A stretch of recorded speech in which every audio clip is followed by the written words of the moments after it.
रूस और यूक्रेन के बीच चल रहे द्वंद्व के बीच एक बहुत ही रोचक तथ्य देखने को मिल रहा है।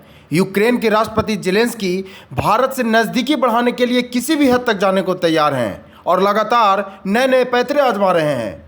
लेकिन भारत बिल्कुल सतर्क है, क्योंकि रूस भारत का सच्चा दोस्त है और भारत किसी भी कीमत पर रूस को चोट पहुंचाना नहीं चाहता है। जापान में चल रहे G7 समिट में भी जेलेंस्की ने पैंतरा आजमाया और मोदी से मिलने जापान पहुंच गए। हालांकि जेलेंस्की के न आने की पुष्टि पहले ही की जा चुकी थी, लेकिन भारत को साथ लाने, उससे बात करने के लिए मोदी से मिलने जेलेंस्की जापान चले गए। दोनों के बीच बातचीत भी हुई, लेकिन इस बार भी जेलेंस्की अपने मंसूबों को पूरा न कर सके।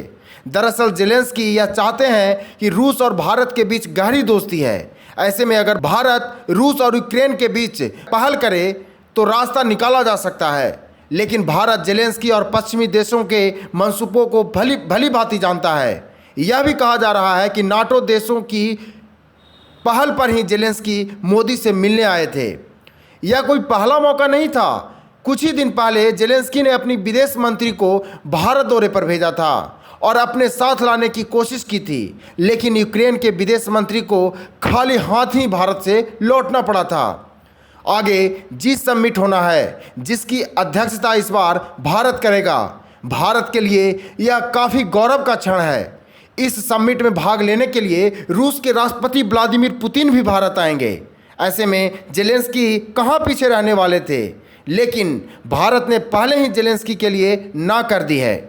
भारत नहीं चाहता है कि जेलेंस्की के आने से समिट का माहौल खराब हो और यूक्रेन और रूस के बीच चल रहे तनाव का मौका उसकी धरती पर मिले और उसको कहीं न कहीं हवा मिले।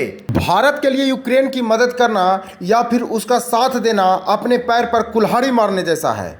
इस बात की अनुभूति भारत को पहले से है। इसलिए जब भी जेलेंस्की भारत को अपने साथ लाने की पहल करते हैं, तब भारत उनसे कहीं अलग खड़ा नजर आता है। यूक्रेन के साथ साथ पश्चिमी देश भी उसके मंसूबे में साथ दे रहे हैं। पश्चिमी देशों एवं नाटो की अध्यक्षता करने वाला देश अमेरिका खुद की भलाई के लिए यूक्रेन को नाटो में शामिल करने की साजिश गढ़ी थी, ताकि वह विश्व की दूसरी महाशक्ति रूस पर दबाव बना सके।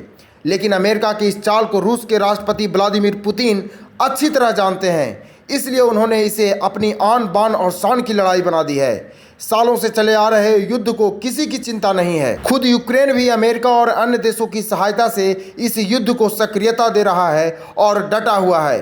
पश्चिमी देशों के इशारे पर नाचता जेलेंस्की शायद यह भूल रहे हैं कि दिन प्रतिदिन वे यूक्रेन की बर्बादी की कहानी लिख रहे हैं।